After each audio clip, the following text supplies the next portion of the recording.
tetap setia, ku melayanimu.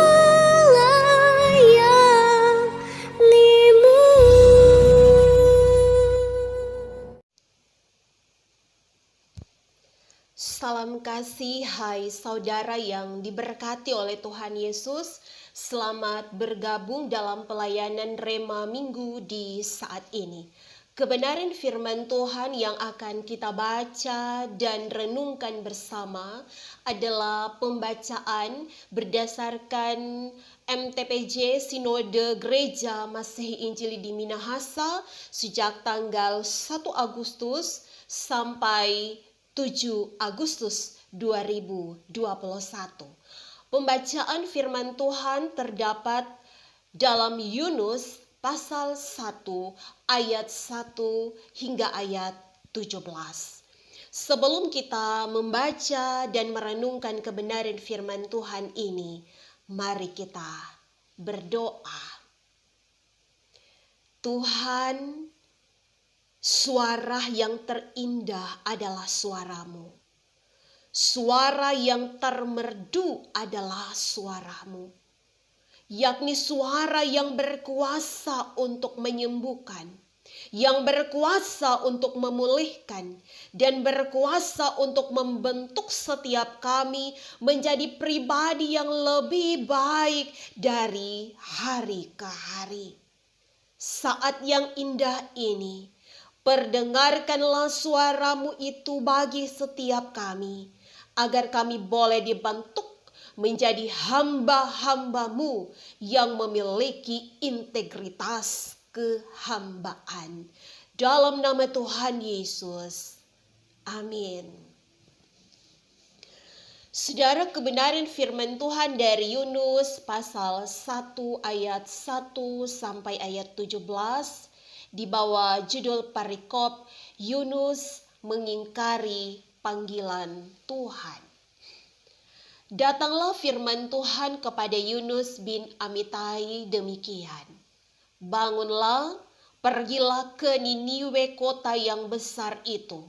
Berserulah terhadap mereka karena kejahatannya telah sampai kepadaku. Tetapi Yunus bersiap untuk melarikan diri ke Tarsis, jauh dari hadapan Tuhan. Ia pergi ke Yafo dan mendapat di sana sebuah kapal yang akan berangkat ke Tarsis. Ia membayar biaya perjalanannya, lalu naik kapal itu untuk berlayar bersama-sama dengan mereka ke Tarsis, jauh dari hadapan Tuhan. Tetapi Tuhan menurunkan angin ribut ke laut, lalu terjadilah badai besar sehingga kapal itu hampir-hampir terpukul hancur. Awak kapal menjadi takut, masing-masing berteriak-teriak kepada Allahnya, dan mereka membuang ke dalam laut segala muatan kapal itu untuk meringankannya. Tetapi Yunus telah turun ke dalam ruang kapal yang paling bawah dan berbaring di situ. Lalu tertidur dengan nyenyak. Datanglah nahkoda mendapatkannya sambil berkata, "Bagaimana mungkin engkau tidur begitu nyenyak? Bangunlah, berserulah kepada Allahmu. Barangkali Allah itu akan mengindahkan kita sehingga kita tidak binasa." Lalu berkatalah mereka satu sama lain, "Marilah kita buang undi, supaya kita mengetahui karena siapa kita ditimpa oleh malapetaka ini." Mereka membuang undi dan Yunuslah yang kena undi. Berkatalah mereka kepadanya, "Beritahukan kepada kami karena siapa kita ditimpa oleh malapetaka ini. Apa pekerjaanmu dan dari mana engkau datang? Apa negerimu dan dari bangsa manakah engkau?" Sahutnya kepada mereka, "Aku seorang Ibrani. Aku takut akan Tuhan, Allah yang empunya langit, yang telah menjadikan lautan dan daratan." Orang-orang itu menjadi sangat takut lalu berkata kepadanya, "Apa yang telah kau perbuat?" Sebab orang-orang itu mengetahui bahwa ia melarikan diri jauh dari hadapan Tuhan. Hal itu telah diberitahukannya kepada mereka. Bertanyalah mereka, akan kami apakan engkau supaya laut menjadi reda dan tidak menyerang kami lagi? Sebab laut semakin bergelora. Sahutnya kepada mereka, angkatlah aku, campakkanlah aku ke dalam laut, maka laut akan menjadi reda dan tidak menyerang kamu lagi. Sebab aku tahu bahwa karena akulah badai besar ini menyerang kamu. Lalu berdayunglah orang-orang itu dengan sekuat tenaga untuk membawa kapal itu kembali ke darat. Tetapi mereka tidak sanggup, sebab laut semakin bergelora menyerang mereka. Lalu berserulah mereka kepada Tuhan, katanya, "Ya Tuhan, janganlah kiranya engkau biarkan kami binasa karena nyawa orang ini. Dan janganlah engkau tanggungkan kepada kami darah orang yang tidak bersalah. Sebab engkau Tuhan telah berbuat seperti yang kau kehendaki." Kemudian mereka mengangkat Yunus, lalu mencampakkannya ke dalam laut, dan laut berhenti mengamuk. Orang-orang itu menjadi sangat takut kepada Tuhan, lalu mempersembahkan korban sembelihan bagi Tuhan, serta mengikrarkan nazar. Maka atas penentuan Tuhan, datanglah seekor ikan besar yang menelan Yunus, dan Yunus tinggal di dalam perut ikan itu 3 hari 3 malam lamanya. Demikian pembacaan firman Tuhan yang kudus. Saudaraku, hari-hari ini kita sering mendapat pesan dan doa untuk menjaga kesehatan. Perhatikan apa yang engkau makan, agar imunmu terjaga dan engkau aman. Orang Manado atau orang Minahasa pada umumnya suka makan pisang goreng. Sebagai teman minum kopi, apakah pagi atau sore. Prosesnya itu dimulai dari memilih pisang yang sudah tua dan setengah matang, dikupas kulitnya, dikasih campuran tepung terigu, digoreng dengan minyak panas, disajikan dan siap untuk disantap. Inilah yang disebut dengan pembentukan dari pisang ke pisang goreng. Sehingga pembentukan artinya proses atau cara atau perbuatan membentuk. Tema khotbah Gemim di minggu ini adalah pembentukan integritas kehambaan.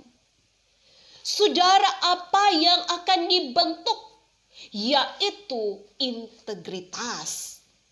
Integritas adalah sebuah keadaan atau sifat yang menunjukkan kewibawaan atau kejujuran.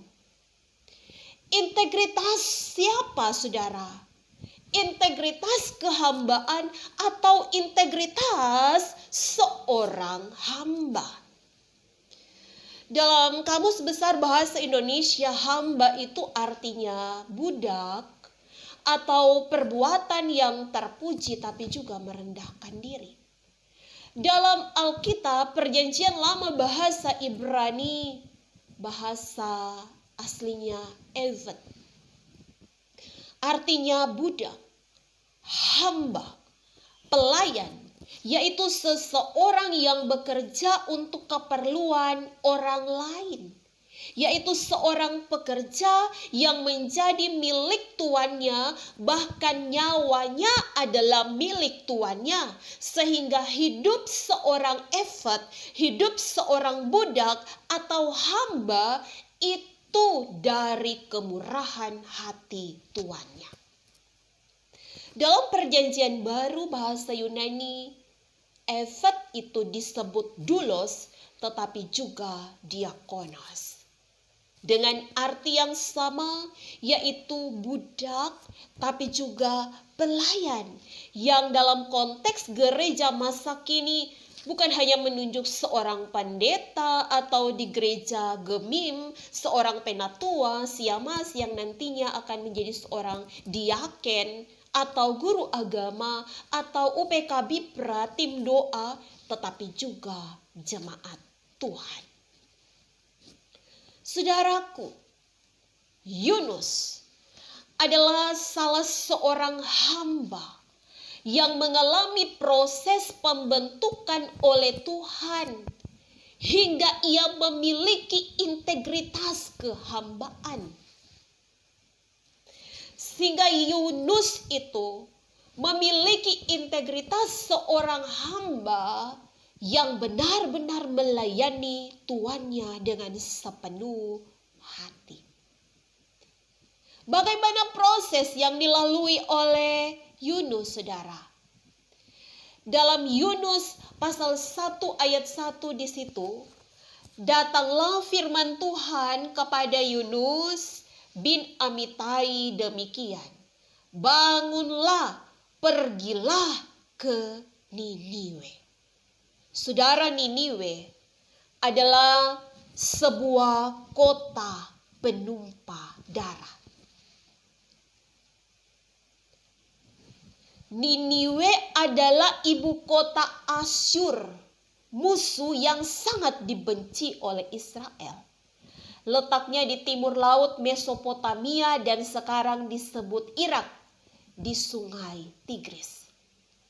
Nahum pasal 3 ayat 1 hingga ayat 4 mencatat mengenai kejahatan yang dilakukan oleh Niniwe. Disebutkan tadi bahwa Niniwe adalah sebuah kota penumpah darah.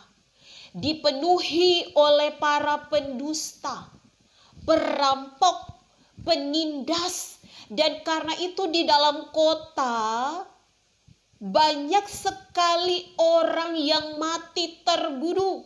Bangkai manusia bertimbun-timbun dan bersusun. Bahkan orang yang berjalan tersandung dengan mayat. Di situ juga ada persundalan oleh perempuan-perempuan sundal dan sihir sebagai keseharian dari penduduk kota Niniwe.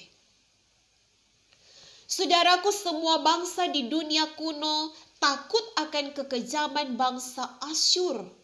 Oleh karena tentara Asyur ketika merantai para tawanan untuk dibawa pergi ke wilayah lain, mereka ditusuk tulang rahangnya. Sehingga sepanjang perjalanan para tawanan mengerang kesakitan. Dan karena itu bangsa Asyur adalah sebuah ancaman yang hebat bagi bangsa Israel. Yunus bin Amitai, artinya burung merpati, adalah seorang nabi yang hidup pada masa Yerobeam II, raja kerajaan Israel Utara, pada tahun 783 sampai 743 sebelum Masehi, dalam 2 Raja-Raja pasal 14 ayat 25. Oleh Tuhan ia diutus ke Niniwe. Sehingga proses pertama yang dilalui oleh Yunus sebagai seorang hamba adalah ia diutus ke zona tidak nyaman, ke daerah tidak aman. Perasaan Yunus gugup, khawatir. Ia pasti takut, kecut hati, totofore. Pasti itu, dan 100% Yunus sangat takut. Saudara, dari keadaan ini yang kita lihat di ayat 3 dari Yunus pasal 1 adalah Yunus bersiap untuk melarikan diri ke Tarsis, jauh dari hadapan Tuhan. Tarsis itu sekarang adalah Spanyol. dan Tarsis terletak berlawanan dengan Niniwe. Dan pada waktu itu pelayaran kapal dari pelabuhan Yafo atau juga disebut Yopa adalah perjalanan terpanjang yang dapat dilakukan oleh setiap orang. Saudara yang dikasihi Tuhan, seperti Yunus saat ini, di masa-masa ini, sadar atau tidak, kita juga sedang diutus Tuhan ke zona tidak nyaman, ke daerah tidak aman. Berita kematian di sana-sini, di berbagai kota, bahkan di berbagai negara. Berita kemiskinan oleh karena ketiadaan pekerjaan. Berita sakit penyakit, kesulitan, ketidakpastian akan hari esok seakan membayangi bahkan menakut-nakuti setiap kita. Dan karena itu, roh ketakutan juga menguasai semua orang, tidak terkecuali kita sebagai anak-anak Tuhan, sebagai hamba Tuhan. Realitasnya saudara, banyak dari kita memilih seperti Yunus untuk lari dan menjauh dari hadapan Tuhan. Pertanyaannya,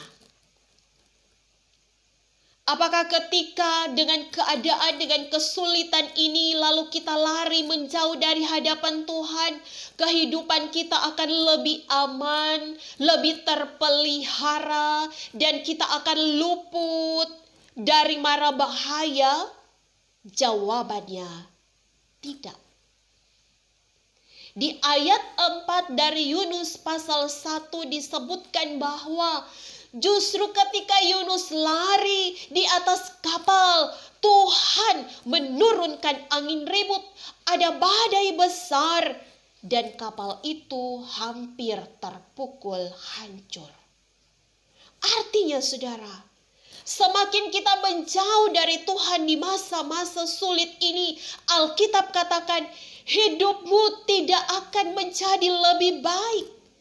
Engkau tidak akan lebih aman, justru hidupmu akan lebih parah.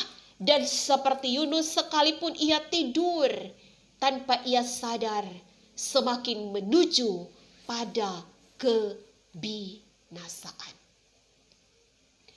Lebih miris lagi saudara, kita sudah hampir binasa, sudah porak-poranda, sekeliling kita sudah panik. Di ayat 5 disebutkan di situ, para awak kapal ketakutan, masing-masing berteriak pada Allahnya, bahkan berusaha melakukan semua hal agar selamat dengan membuang semua barang ke laut, agar kapal menjadi ringan. Tetapi Yunus, ia justru pergi ke bagian paling bawah kapal.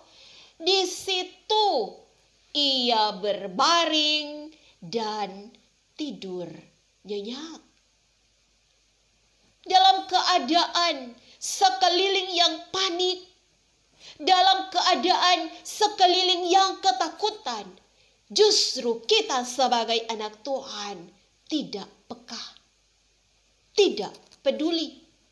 Mana urus, yang penting saya sehat-sehat, saya masih bisa makan, keluarga saya belum ada yang sakit terpapar, atau saudara saya belum ada yang mati oleh karena COVID. Sehingga saya tidak perlu peduli, saya tidak perlu peka. Tetangga boleh sakit, keluarga boleh ada yang mati, gereja dan pemerintah boleh terapkan aturan prokes dan PPKM. Tetapi saya tidak peduli dan cenderung melawan, tidak patuh dan tidak taat. Saudara, hari ini kebenaran firman Tuhan datang kepada kita. Di ayat 6 dari Yunus pasal 1, di situ disebutkan bahwa nahkoda datang membangunkannya dan berkata, "Bagaimana engkau bisa tidur nyenyak sementara kita hampir tenggelam? Ayo bangun, berdoalah pada Allahmu, barangkali Ia akan mendengar lalu kita akan selamat." Saudara yang Tuhan Yesus kasihi, ini adalah sebuah realitas bahwa kita ini sudah susah, malah kita memilih lari dari Tuhan dan menjauh. Hidup kita malah semakin susah, kita justru menjadi orang-orang yang tidak peka dan tidak peduli. Dan apa yang terjadi? Undi dilempar dan undian itu jatuh kepada Yunus, dan ia tidak bisa berbuat apa-apa lagi selain mengaku bahwa ia adalah orang Ibrani, dan karena itu ia sendiri yang mengatakan, "Buanglah aku ke laut. Barangkali dengan itu maka laut akan menjadi reda." Saudara kekasih Tuhan Yesus, setiap kita seperti Yunus mengalami proses pembentukan integritas yang berbeda-beda. Kebenaran firman Tuhan mengingatkan, haruskah kita mencobai Tuhan Allah kita? Haruskah kita menguji kesabaran Tuhan Allah yang kita sembah di dalam Yesus Kristus? Ingatlah, selagi Tuhan masih memberi kita kesempatan, masih memberi kita kesehatan, masih memberi kita kehidupan, janganlah kita menunggu kesempatan terakhir ketika undian itu harus jatuh kepada kita dan kita tidak bisa kemana-mana lagi.